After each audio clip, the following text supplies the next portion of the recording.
Un informe de la Organización Panamericana de la Salud alertó sobre el crecimiento de los casos de dengue en los países del Cono Sur, donde en los primeros meses del año se triplicaron los casos del virus transmitido por el mosquito Aedes aegypti en comparación con igual periodo de 2023. El trabajo señala que hasta el 26 de marzo de este año se registraron más de 3,5 millones de casos y más de 1.000 muertes en la región. En Uruguay siguen subiendo los casos, que ya son 224. A su vez, el Ministerio de Salud Pública informó que estudia la causa de la muerte de un tercer paciente que cursaba dengue. Hay otras 39 situaciones dudosas a estudio del Ministerio, de los cuales 3 no registran viajes al exterior del país.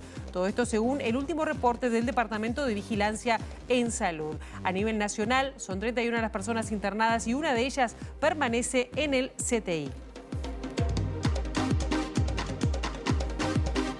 Muy buen mediodía, un gusto recibirlos en esta edición de MBD Noticias. Tenemos 26 grados de temperatura, la máxima de hoy es de 28. Les decimos además que el tiempo, ¿cómo va a continuar hoy? Bueno, cielo algo nuboso con periodos de nuboso en el área metropolitana. Y ya que miramos la ciudad prácticamente vacía, decirles que con datos del Centro de Gestión de Movilidad va a estar cortada la circulación en Atanacildo Suárez, entre Pedro Galán y Santa Lucía. Esto será hasta el 13 de abril por trabajos de saneamiento, y por la misma tarea San José entre Río Negro y Paraguay. Esto será durante toda la jornada. También Carlos María Ramírez hasta la Fortaleza del Cerro desde las 19 horas por la realización de un vía crucis que va a continuar por Carlos María Ramírez, Grecia, Vía Cava hasta la Fortaleza del Cerro. @IMTránsito, @MBTransporte para seguir cualquier interrupción en las redes sociales. Tenemos muchos temas para compartir con ustedes hasta las 2 de la tarde. Iniciamos diciéndoles que este martes el ministro de Ambiente, Robert Bouvier, va a comparecer ante la Comisión Especial de Ambiente de la Cámara de Representantes.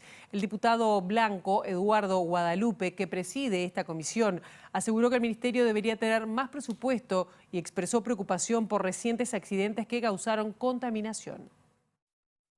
Son las crisis esas de crecimiento, de estructura y económicas, que las tenemos que pagar, que las tenemos que aprender.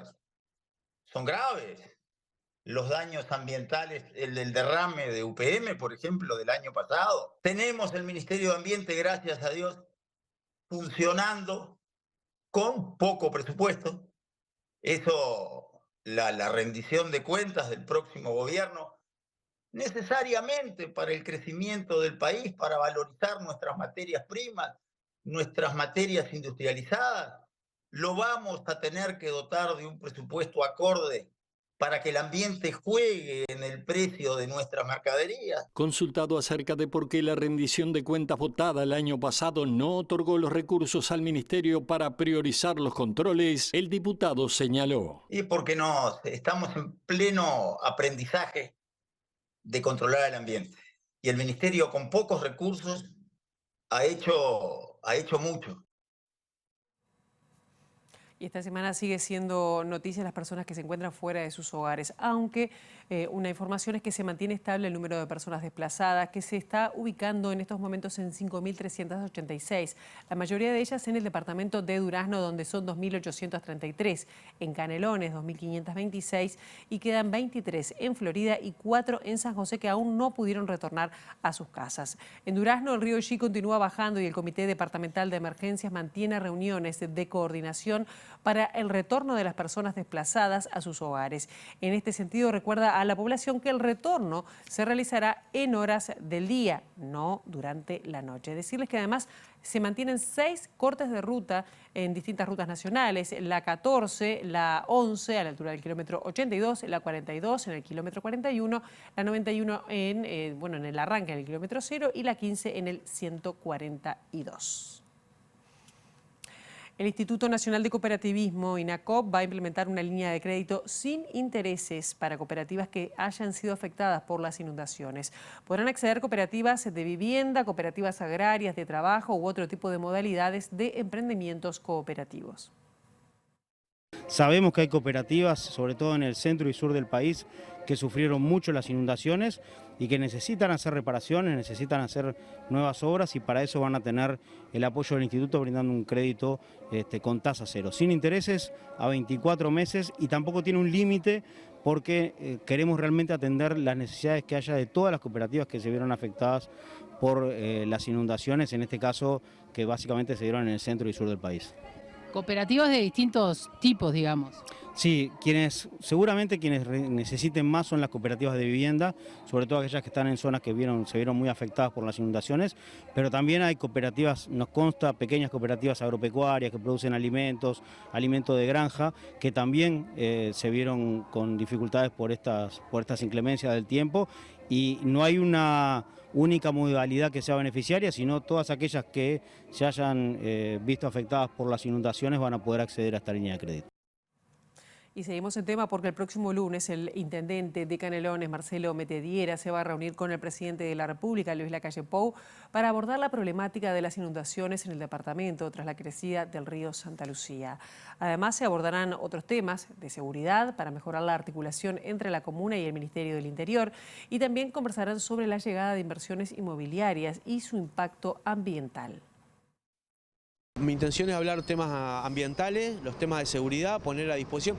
Yo digo que cuando alguien entra o cuando alguien llega a un lugar, tiene que saludar, ¿no? En este caso, asumir la Intendencia de Canelones implica con los distintos actores, ya lo hicimos con la DEON, nos estamos reuniendo con los partidos políticos y nos vamos a reunir de la oposición en el departamento. Me parece que también era un gesto válido al presidente decir, bueno, estamos acá, estamos a las órdenes, y aprovechar para conversar de estos temas. Te decía, poner al servicio de presidencia el tema de los trabajos que venimos haciendo en Canelones vinculado a seguridad, la instalación de 1.800 cámaras, la mesa de convivencia, tenemos una dirección de convivencia que es la única del país. Bueno, cómo junto con jefatura, que articulamos cosas, podemos echar una mano en eso. Los temas ambientales, tenemos temas para resolver, el sitio de disposición final de residuos, algunos temas puntuales vinculados a inversiones inmobiliarias que dependiendo cómo vengan van a tener un impacto ambiental que nosotros estaríamos en disposición de analizarlo en la Junta Departamental por algunas excepciones que se necesiten hacer. Bueno, hay algunos temas de esas características y bueno, y algo puntual esto de Santa Lucía. ¿El tren de la costa puede estar presente o es algo que quedó en el olvido? No, bueno, desde el 20 de diciembre nosotros no tenemos novedad porque se hizo la audiencia pública en Atlántida con Dinagua, Ministerio de Transporte, Intendencia y los colectivos de la cuenca de la Laguna del Cisne, del arroyo Pando, y no hemos tenido evolución. Ahora, esos temas no los vamos a hablar con el presidente, para eso están los ministros. Vamos a otros temas. Docentes del Liceo Instituto Valle y Ordóñez, el IVO, reclaman soluciones ante los 2 robos y la vandalización de las instalaciones que sufrió el liceo en esta semana. El sindicato responsabiliza a Secundaria por suprimir la vigilancia nocturna y hasta el momento no ha tenido respuesta por este y otros problemas que afectan al centro educativo. En el mes de marzo, los núcleos sindicales, la comunidad educativa de los liceos 59, 63 y el IVO, que comparten una misma manzana, digamos, habíamos reclamado justamente al Consejo de Educación Secundaria la instalación de un servicio de sereno, de vigilancia nocturna, porque ya en años anteriores había ocurrido que habían ingresado al liceo, y bueno, ese reclamo fue desconocido, no ha tenido respuesta hasta el día de hoy, y por desgracia se cumplió el vaticinio que hacíamos los docentes de que era claro que iban a ingresaron al liceo 2 veces esta semana con los destrozos y robos que usted mencionó. El lunes, cuando retornemos al liceo, vamos a tener una idea más cabal de toda esta situación. Lo que sí hemos planteado como núcleo docente, la necesidad de que el día lunes se convoque una sala. O sea, acá hay un problema, un daño material, ¿no?, que es lo que afecta a lo inmediato, pero también es un daño en lo psicológico, en lo moral, es un ataque, digamos, al liceo. Y creemos que esto requiere de la sensibilidad de las autoridades, y las autoridades reunirse con el cuerpo docente, convocar a padres, también estudiantes, y entre todos ver qué soluciones podemos encontrar para este problema coyuntural y para otros, digamos, del liceo. La vicepresidenta de la República, Beatriz Argimón, llamó a manejar con cautela la situación de la seguridad y dijo que no hay que limitarse a compartir cifras. Que no se trata solamente de trasladar números, y eso hemos sido muy claros. Se trata precisamente de conocer el contexto en el que estamos y también que cada muerte o cada cifra de delitos son compatriotas nuestros que han tenido que pasar por un momento difícil y ni que hablar muertes. Pero hay que ser muy cuidadoso cuando se habla de números. Hay que ser muy cuidadoso cuando nos basamos en decir la cantidad, por ejemplo, de niños muertos en episodios. Creo que es necesario tener la prudencia en cuando se trasladan cifras, saber si efectivamente son realidad. Pero frente a esto decir, haciendo un comparativo que yo pedí al Ministerio del Interior, ustedes van a ver lo que significa realmente frente a datos estadísticos de un gobierno a otro. Y digo esto porque yo no me planteo andar con comparaciones cuando los contextos son diferentes, por ejemplo en el avance del narcotráfico. Pero si se quiere transitar el camino de los números, en las próximas horas vamos a hacer público lo que recibimos del Ministerio del Interior, que me parece muy importante. Este tema lo vamos a estar abordando más adelante sobre estas cifras que planteó la vicepresidenta de la República, Beatriz Argimón. Para el abogado criminólogo Germán Haller, los allanamientos nocturnos no resolverán la problemática de la criminalidad ni tampoco mejoraría la operativa policial. Según el especialista, en medio de la campaña electoral, los referentes políticos insisten en un discurso punitivista que, si bien está extendido en el mundo occidental, no ha obtenido resultados positivos. El tema del allanamiento nocturno no resolvería la problemática de la criminalidad, no es un tema de fe religiosa, es decir, se puede sostener una u otra posición con argumentos fuertes. Sigo sosteniendo que el allanamiento nocturno está lejos de ser lo que se pretende, es decir, que no va a significar abatir criminalidad, no va a mejorar estrictamente hablando de la operativa policial, porque la propia policía, yo no puedo decir estadísticas, pero el pulso que uno tiene, luego conocerlos y tratarlos tanto, es que muchos, para no decir ni la mitad, ni un poco más o menos, muchos policías no están nada convencidos de la utilidad de la herramienta. Y cuando se dice, y yo respeto la posición de que en muchos países, la inmensa mayoría de los países de nuestra cultura, judeo-cristiana, occidental, europea, americana, para circunscribirla, que predomina absolutamente, no hay duda, el allanamiento nocturno, pero hay que aclararlo. Es bueno indicar cuál es el suceso que tiene, poco, por no decir nulo. Y muchos países, incluso Estados Unidos, que se lo ve un poco como a Dalí en esto, tratan de no aplicarlo en términos generales. El allanamiento nocturno es riesgoso para todos. Vecinos y vecinas de diferentes barrios de nuestra ciudad, preocupados por el fenómeno de la violencia y buscando mejorar las condiciones de vida, trabajan en el colectivo La Vida Vale, intentando coordinar con instituciones estatales y exigen al gobierno que cambie la perspectiva de abordaje de la seguridad en los territorios. Elba Núñez, integrante de La Vida Vale, anunció que el próximo 5 de abril van a elevar una declaración reclamando soluciones integrales. Estamos teniendo un montón de muertes, no solamente en el territorio del municipio de que es donde habitamos, sino en un montón de territorios, algo que no se había dado y ahora se viene dando en los últimos 2 meses, algo así como 7 niños han muerto por estas balaceras, y esto no es grave. Para un país envejecido esto es absolutamente grave, es gravísimo, diría yo. Y bueno, las respuestas no han sido las adecuadas. Nosotros de seguridad no sabemos mucho, pero sí de vivencias y de traumas. Y cuando un niño escucha un ruido muy fuerte y se tira al piso, eso es gravísimo, porque ese niño queda con un trauma. Nosotros creemos que el conflicto mayor que tenemos es que el tejido social se ha ido rompiendo, se han retirado los equipos técnicos que trabajaban en los territorios, acompañando a las comunidades para construir ese tejido social que se necesita, y eso ha hecho que las familias y los gurises se vayan quedando solos. Esto hace que tras todas las vulnerabilidades, cuando el Estado no colabora en la construcción de tejido social, los conflictos se dirimen por medio de la violencia. Esto es gravísimo para una sociedad que quiere vivir en democracia plena. Para seguir profundizando este tema, estamos en contacto con nuestra compañera Juliana Perdomo. Juliana, muy buenos días, ¿cómo estás? ¿Cómo estás? estás, Pilar? Buen mediodía para todos. Como escuchábamos, se volvió a generar un debate por las cifras de seguridad.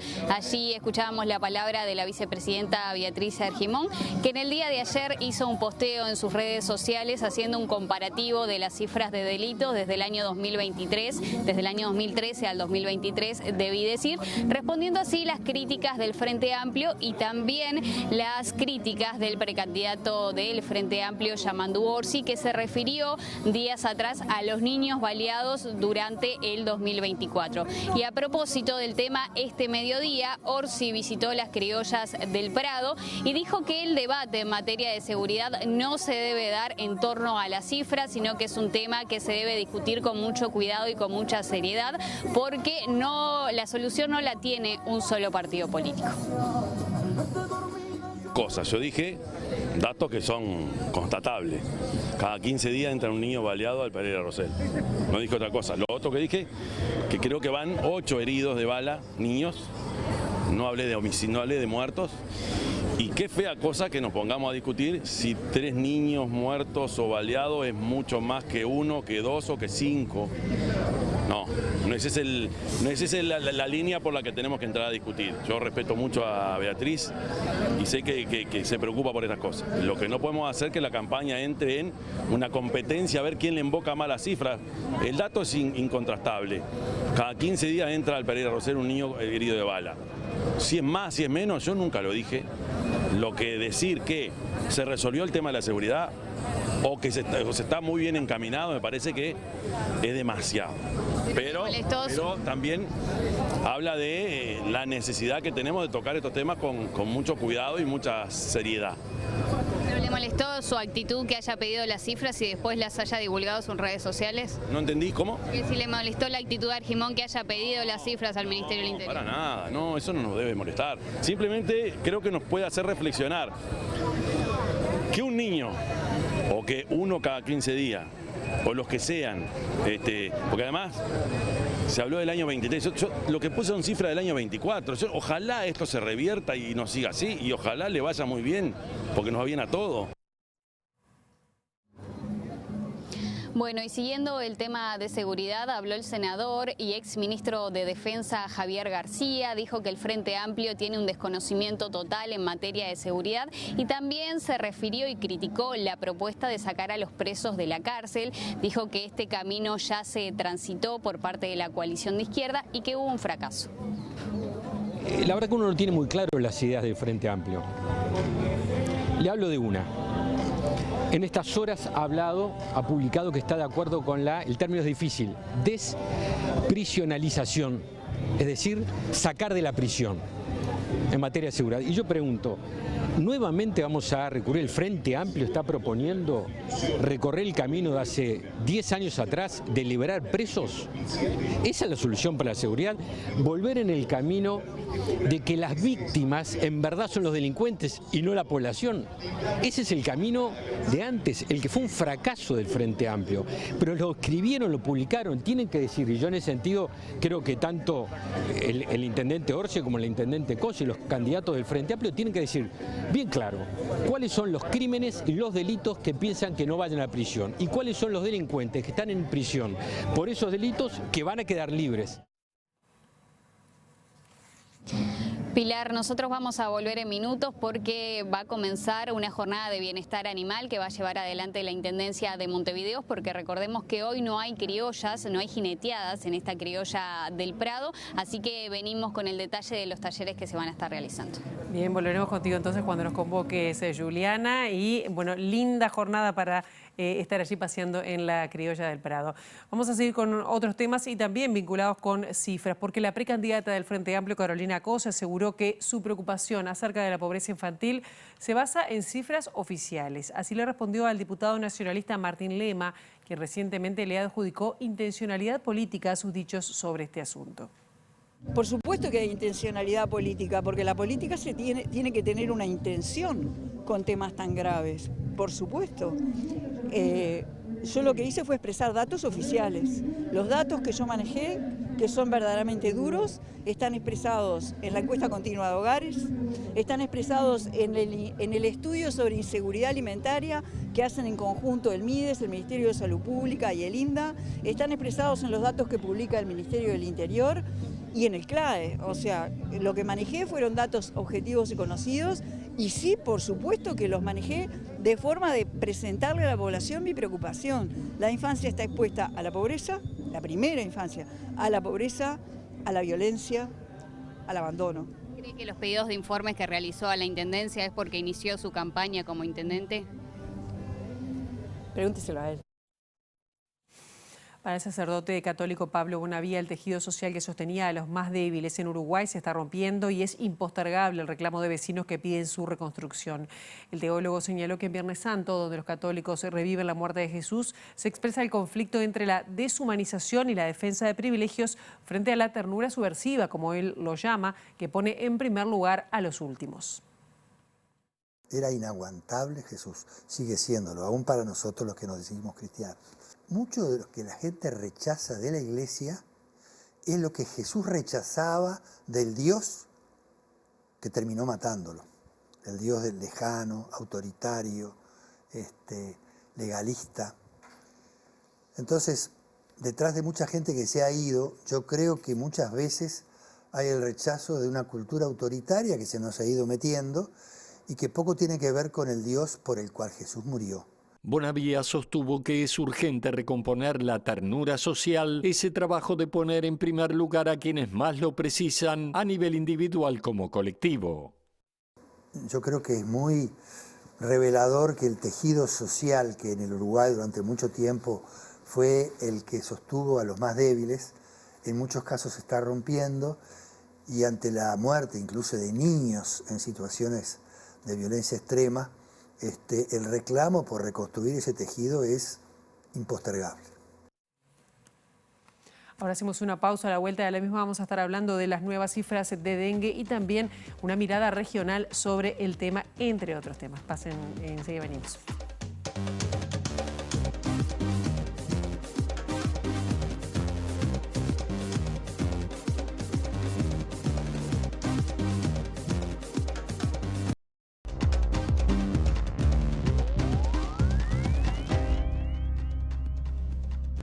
Presenta Jardín de las Mascotas, primer cementerio, parque y crematorio para mascotas de compañía. Conozca nuestros planes de afiliación y obtenga la tranquilidad de tener una cobertura digna para su mascota. Afilie sus mascotas a nuestros servicios de sepulturas o cremaciones. Brindamos atención y asesoría personalizada. Jardín de las Mascotas, líderes desde 1995, trabajando con los valores de respeto, atención y confianza. 26 grados es la temperatura en estos momentos en Capital. Recordemos que la máxima para hoy es de 28 grados.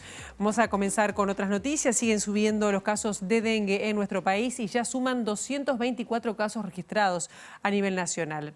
A su vez, el Ministerio de Salud informó que estudia la causa de la muerte de una tercera persona que cursaba el dengue. Hay otras 39 situaciones dudosas a estudio de laboratorio del Ministerio de Salud, de los cuales 3 no registran viajes al exterior del país. Todo esto según el último reporte del Departamento de Vigilancia en Salud.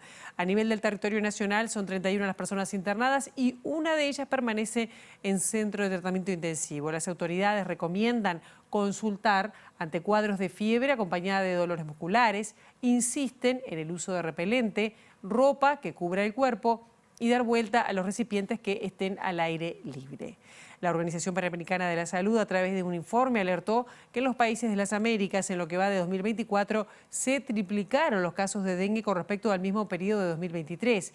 Se registraron 1.000 muertes y 3.500.000 casos. En particular, la mayor incidencia se da en Argentina, Brasil y Paraguay. Y la acumulación de casos de dengue genera una situación crítica en la ciudad argentina de Gualeguaychú, que se ubica a tan solo 46 kilómetros de Freivento y es uno de los pasos más transitados por la población uruguaya que viaja al país vecino. En Gualeguaychú hay más de 600 casos de dengue, se produjo un fallecimiento y también hay dificultades para fumigar y conseguir repelentes. Tal es así de que, bueno, se realizó un convenio entre el municipio de la ciudad de Gualeguaychú junto con la Universidad Nacional de Entre Ríos, que hace poco hubo gente de la UDELAR allí por extensión universitaria para un trabajo en conjunto, pero por otra temática. Lo que se está realizando en este momento, yo creo que para la semana que viene tendremos una producción local de repelente que es con un equipo de farmacéuticos de la universidad. Nosotros ahí en la UNER de Gualeguaychú tenemos la Universidad de Farmacia, Bioquímica, Veterinaria, y con los farmacéuticos estamos gestando ese trabajo en equipo, le proveemos nosotros de la municipalidad los insumos, ellos realizan la solución de DET con glicerina y alcohol, realizan el envasado y lo distribuimos gratuitamente a la población. Fueron una de las formas por ahí más rápidas para poder obtener repelente facilitado. Bueno, y por otro lado tenemos abocados los 11 centros de salud que tenemos en la ciudad con los promotores o los agentes sanitarios para hacer prevención y promoción de salud. Bien, y ahora vamos a recibir a otro compañero que trae nuevas informaciones, Eduardo Delgado. Muy buenos días, ¿cómo estás?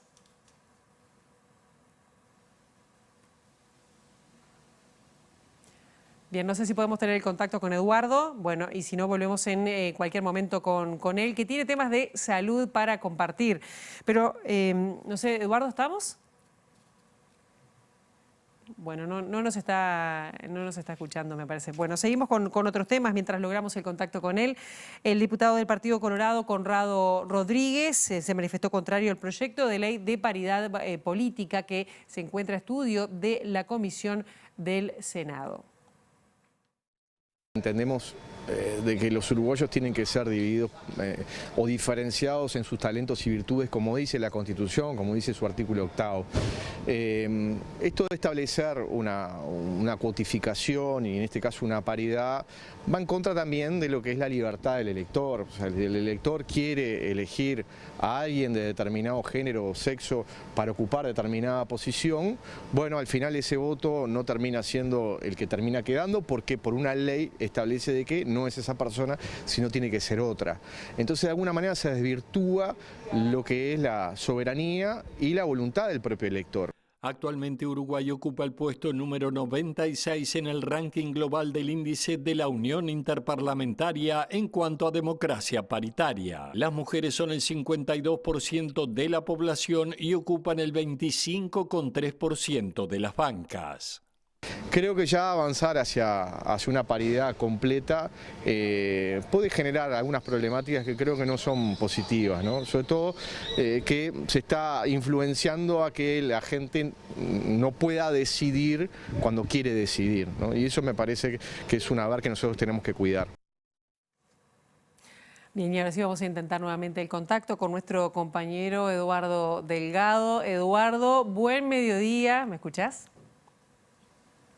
Sí, Pilar, buen mediodía. Ahora sí nos ponemos en contacto. Ayer en MB Noticias informábamos de que decenas de asociaciones de pacientes reclaman al Ministerio de Salud Pública porque se permitan la investigación clínica en oncología. Hicieron un planteo el año pasado, hay un documento, una propuesta justamente que cambia la normativa actual. Este tema fue analizado por la Facultad de Economía e incluyó informes de su unidad académica de bioética. Y justamente por ello es que estoy con Manuela Barcia, que integra esta unidad, para conocer, Manuela, cuáles son las principales conclusiones que sacan desde la Facultad de Medicina, específicamente de la unidad académica de bioética, sobre esta propuesta de cambio de la normativa en referencia a la investigación científica. Bien, buenas tardes. Nosotros hicimos un informe de la Unidad Académica de Bioética en cuanto a la propuesta de modificación de un decreto que es el que regula la investigación con seres humanos en el Uruguay. Es el decreto 158, está accesible, muy sencillo, se puede descargar y leer. Es un decreto que lo que hace es poner límites al desarrollo científico, ¿no? Que no me voy a explayar en esto, pero sabemos que el desarrollo científico a lo largo de la historia ha dejado rastros de abusos, ¿no? De situaciones, y hay como, se promueve como una nobleza en el desarrollo científico en sí. lo que nosotros hacemos es valorarlo desde el punto de vista moral, y se plasmó en ese decreto que elaboramos junto a otros compañeros de la Comisión Nacional de Ética de Investigación.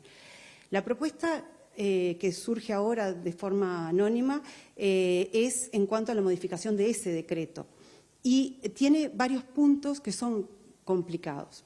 En un primer pantallazo, lo más importante me parece es que es un decreto que lo que hace es, va dirigido a promover la investigación científica.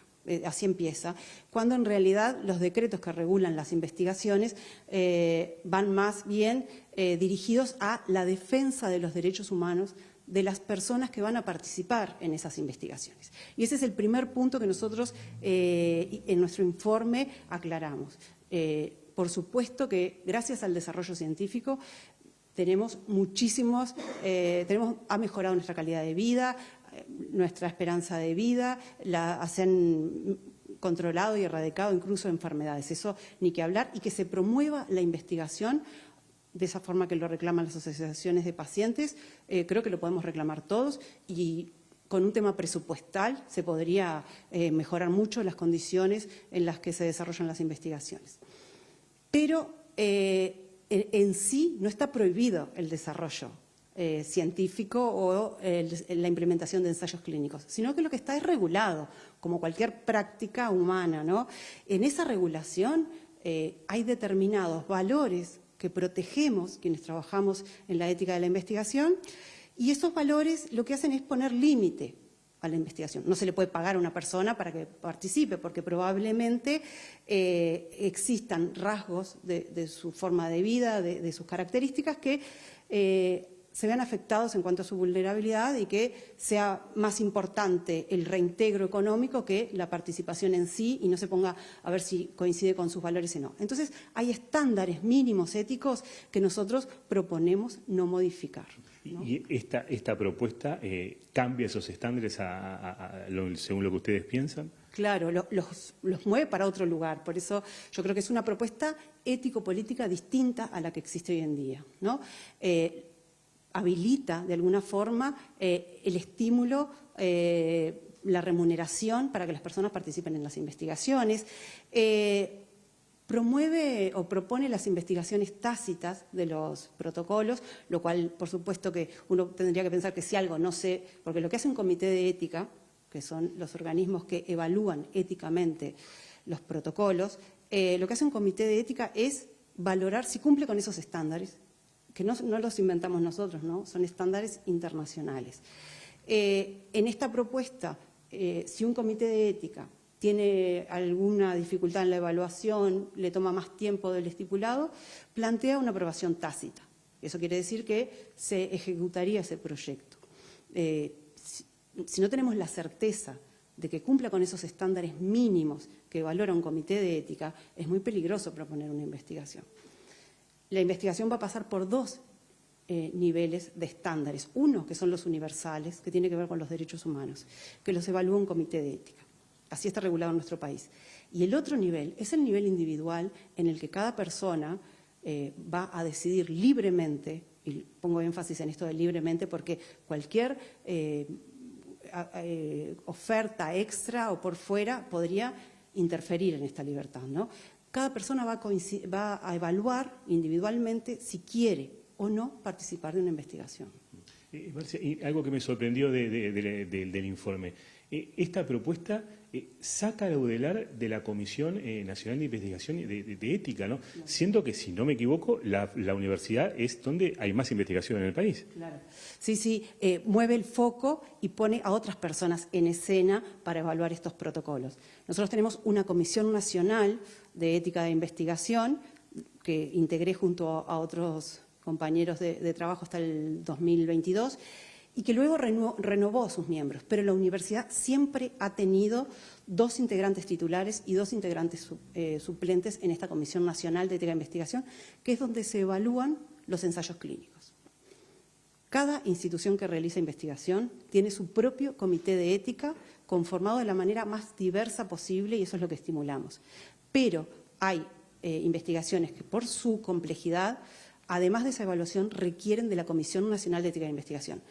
No tenemos duda que la universidad tiene que estar ahí, tiene que ser vanguardia en la evaluación de estos protocolos, porque es un tema de valores. ¿Qué es lo que nosotros queremos promover como desarrollo científico para nuestra sociedad? ¿Sí? Probablemente, si cada sociedad se hace esa pregunta, va a ser distinta la respuesta, porque no es lo mismo un país nórdico que un europeo, un latinoamericano, un africano. Entonces, es la propia sociedad la que se tiene que organizar y decidir cuáles investigaciones se van a hacer y son pertinentes a hacer y tienen valor social para ser ejecutados en su población y cuáles no. Marcia, muchas gracias por estos minutos. Por favor, muy a ustedes, amable. un gusto. Pilar, volvemos contigo, un tema que seguramente seguirá en la agenda por un buen tiempo aquí en Uruguay. Bien, muchísimas gracias, Eduardo. Y ahora hacemos una brevísima pausa y ya seguimos con el último bloque de MBD Noticias. Ya venimos.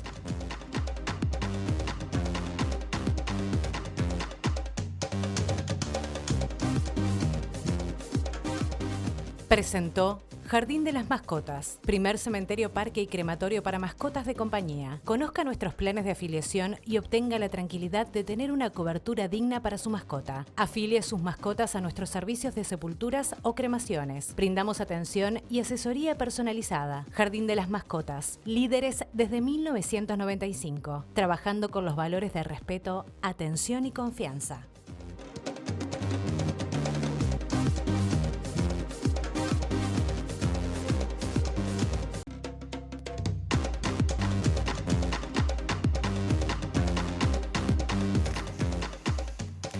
Desde el próximo junio, la línea azul realizará vuelos desde Rivera, Montevideo, Porto Alegre. El diputado nacionalista Eduardo Guadalupe explicó que el gobierno uruguayo y el gobierno del estado brasileño de Río Grande del Sur subsidiarán los pasajes durante los primeros 6 meses.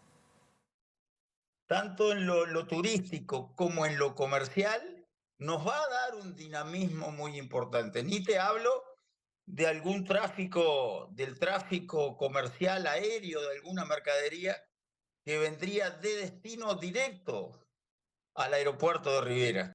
El tema es el costo del pasaje y el tema es el flujo de pasaje para hacer rentable la línea. La aerolínea tendrá 2 frecuencias semanales a partir de junio y los pasajes contarán con subsidios para aminorar los costos. Que en principio también ese pasaje estaría subsidiado para que ayude al acostumbramiento de esa clientela potencial, siempre subsidiado por los estados intervinientes. Estaría por impositiva en Uruguay y estaría por la receita federal en Brasil y por impositiva en primera instancia. Serían los 6 primeros meses. Un grupo de personas expertas en paleontología de la Universidad de la República recibió un reconocimiento por haber hallado restos de una especie de dinosaurio hasta el momento desconocida, a la que bautizaron Udelar Titán Celeste. Fue el hallazgo de mayor cantidad de piezas fósiles en la historia de Uruguay y corresponde a una especie herbívora que vivió hace 80 millones de años en nuestro territorio. Este medía unos 15 o 16 metros. Sabemos que es un titanosaurio porque sus vértebras son cóncavas por delante y convexas por detrás. Pero hay una vértebra que es la primera de la cola, que es biconvexa, de los dos lados convexa. Entonces eso lo sitúa en un grupito de titanosaurios muy particular, que son solo 4 o 5, de Brasil, de Argentina, uno de Estados Unidos, que tenían esa característica y que son todos de fines del Cretácico, 80 millones de años. Encontramos huevos asociados a los huesos, que también es interesante, es la primera vez en Uruguay que se encuentra eso. Son huevos. ¿Qué información aporta en este caso el huevo? Son del tamaño de una pelota de fútbol, son esféricos, son de cáscara gruesa, entonces un poco te puede hablar de las condiciones en que era incubado, tal vez hacían un pozo con las patas, los dejaban ahí, los enterraban con tierra o vegetación, obviamente no los incubaban porque con ese tamaño era complicado, como sí lo hacían los dinosaurios carnívoros, hay más de 100 huesos. Entonces es sin duda el mayor hallazgo en lo que es la historia de dinosaurios de Uruguay, una historia que empieza en 1929. El hallazgo ocurrió en el año 2006 en la zona de Quebracho, en Paysandú. Luego se abrió un periplo de 18 años, donde la tesis del hallazgo fue analizada por árbitros internacionales, que reconocieron que por las características de los fósiles, se trataba de una nueva especie encontrada. Allí se abrió el debate de bautizar al primer dinosaurio con nombre uruguayo. No se puede poner cualquier nombre, hay reglas, entonces de las distintas opciones que manejamos terminó cuajando esta porque bueno, una especie de homenaje a la Udelar, que es nuestra, digamos, la universidad más grande de Uruguay y la que concentra el 80% de la investigación científica, donde nosotros nos formamos. Hasta este domingo se desarrolla la edición número 42 del Festival Internacional de Cine de Cinemateca. Hay satisfacción con la afluencia de público y además se habilitó el voto popular para que la gente elija su película preferida. Muy bien, como siempre es un festival que tiene una gran acogida de público y bueno, de crítica también, porque están viniendo a ver las películas y están realmente hablando muy bien de ellas. Es un festival que tiene 200 películas, que tiene 8 secciones competitivas, secciones temáticas, bueno, un montón de directores invitados que vienen de fuera, de Europa, de Latinoamérica, de Estados Unidos también. Entonces estamos muy felices por la acogida, sobre todo la acogida del público, cómo vota el público, entonces van calificando las películas y bueno, están calificando muy alta, quiere decir que la calidad cinematográfica les está gustando y bueno, estamos muy contentos en ese sentido y preocupados por la situación del cine argentino. En esta edición tenemos un montón de películas argentinas, más de 20, de una calidad increíble, pero no sabemos si eso se va a sostener en el tiempo con la situación actual. Y vamos a recordar que este próximo sábado a la noche será la clausura del festival, donde se conocerán los premios de las películas más favorecidas en este caso, y se va a exhibir la versión persa, esta película, con la presencia de su directora. Ahora vamos nuevamente al contacto de nuestra compañera Juliana Perdomo. Juliana, bienvenida nuevamente. Pilar, muchas gracias. Como les adelantaba, ya se está desarrollando aquí en el predio de la Criolla del Prado esta jornada de bienestar animal, teniendo en cuenta que hoy no se realizan las clásicas jineteadas como forma de concientizar a la tarea que viene realizando la Intendencia de Montevideo con los caballos. Y a propósito de este tema, estos días, desde el primer día de la criolla, estuvo por recorrida una delegación de Limba, hablando con los jinetes, viendo los animales, y por este tema habló Nadia Crosignani, la delegada de Limba por Facultad de Veterinaria, y explicó las tareas que se vienen realizando desde el sábado anterior que comenzaron las criollas y lo que se va a realizar en esta jornada hasta la hora 17. Lo que el ciudadano debe entender que estas jineteadas son una jineteada ejemplo país, ¿no? No nos preocupan estas son las mejores. En ese sentido de bienestar, nos preocupan las chicas, las que están en el interior, las que no tenemos llegadas, y es ahí donde debemos realmente apuntar para saber qué es lo que está realmente sucediendo en lo que es el control de doping. Bueno, el protocolo estamos escribiendo en conjunto con tanto la Intendencia de Montevideo, porque en definitiva la Intendencia de Montevideo es la que mejora todo lo que son los cuidados desde el animal antes de salir del predio. Durante todo el año también se controla y en el momento que está aquí. Entonces, aprendiendo con ella y junto con actores que tenemos acá adentro, como capataces, como otros veterinarios, como jurados, que nos colaboran con toda esta cuestión de, bueno, construir un reglamento para asegurar el bienestar animal durante la competencia. La plataforma animalista, como Trato Ética Animal y como todas las animalistas que tienen su visión y tienen su papel social, son escuchadas, han sido escuchadas históricamente acá en el Prado y en muchos otros ámbitos, como también en Lima, tenemos diálogo, intentamos llegar a puntos de acuerdo y decimos, y estamos discutiendo eso ahora también, que gracias a ello, todas sus opiniones, esto ha avanzado en bienestar. Bueno, Pilar, y siguiendo el tema de esta jornada de bienestar animal que se está desarrollando en el predio, estamos con la directora de Cultura, María Inés Ovaldía. Gracias por estos minutos. Bueno, ¿qué se destaca de la jornada de hoy donde no hay jineteadas? Bueno, hoy el ruedo tiene una propuesta diferente, nos parecía que era un espacio especialmente apto para tener esta otra mirada sobre el relacionamiento con los animales, especialmente con los caballos, que son los protagonistas de este ruedo en tiempo de Semana Criolla. Y bueno, un paso adelante es el nombre de esta ONG que trabaja de manera sostenida en equinoterapia. Ustedes saben que ha ido creciendo a lo largo y ancho del país la valoración del caballo como su tranco, su paso, su capacidad para de alguna manera reordenar neurológicamente a muchos pacientes. No quiero excederme en algo que no puedo explicar más que por encima, pero nos parece bien interesante porque además este grupo viene hoy a hacer una demostración, a explicar su historia y también a utilizar caballos comunes en el entendido de que todo caballo puede llegar a ser un caballo idóneo para la equinoterapia. Y paralelamente también, para quienes ya se anotaron o se puedan anotar todavía porque los cupos son limitados, bueno, participar de la actividad. Hasta niños, hasta bebés pueden participar de esta actividad en el día de hoy, o sea que es una actividad demostrativa y mostrativa a la vez. Nos parece que tenemos que abrir culturalmente a todas las relaciones culturales con los animales y este es un día especial y un espacio especial para ellos. Desde el INBA se estuvo haciendo una recorrida a la espera de sellar un protocolo. ¿Qué se puede adelantar? Bueno, afortunadamente sí, la doctora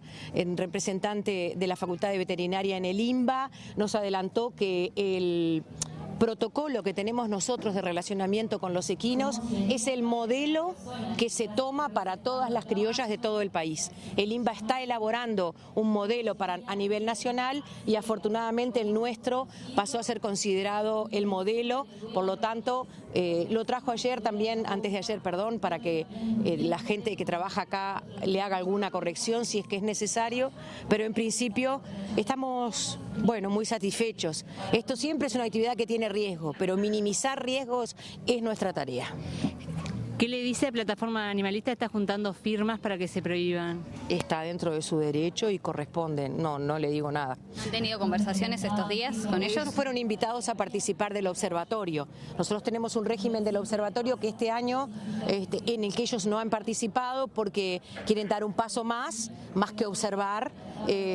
Ya lo hicieron otros años y ahora han encontrado ese mecanismo, ese camino legal y lo seguirán según he leído y he visto en prensa. No hemos tenido contacto directo. Que hoy no haya jineteada. Muchísimas gracias. Hasta allí entonces estaba el trabajo de nuestra compañera Juliana Perdomo, quien seguirá trabajando allí en la criolla, donde está surgiendo mucha información, sobre todo además por la presencia de precandidatos en la vuelta de la criolla.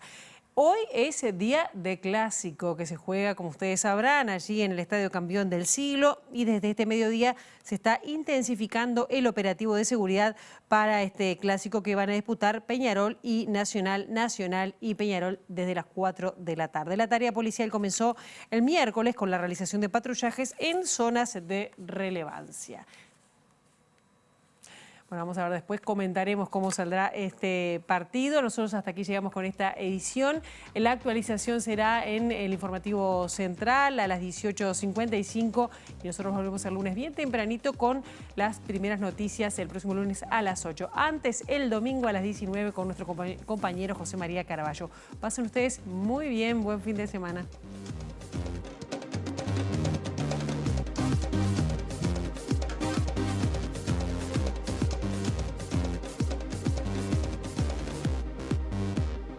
La vicepresidenta Beatriz Argimón llamó a manejar con cautela la situación de la seguridad y dijo que no hay que limitarse a compartir cifras. El reclamo por el aumento de la violencia realizado por vecinos de diferentes barrios se concretará en una declaración exigiendo soluciones que anunciaron difundirán el próximo 5 de abril.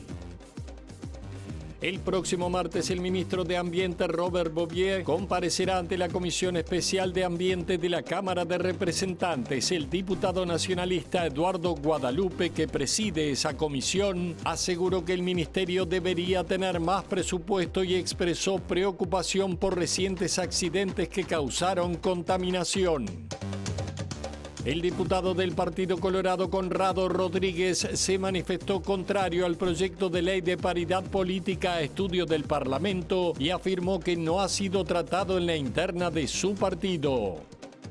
Udelar titán celeste es el primer nombre uruguayo aplicado a una especie y género de dinosaurio hallado en Paysandú. Vivió hace 80 millones de años en la zona donde hoy se ubica Guichón. El hallazgo fue el de mayor cantidad de piezas fósiles en la historia de Uruguay.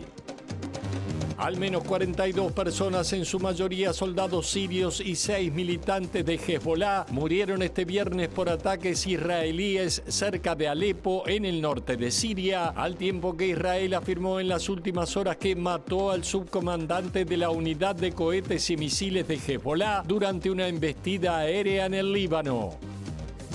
Un informe de la Organización Panamericana de la Salud alertó sobre el crecimiento en los casos de dengue en los países del Cono Sur, donde en los primeros meses del año se triplicaron los casos del virus transmitido por el mosquito Aedes.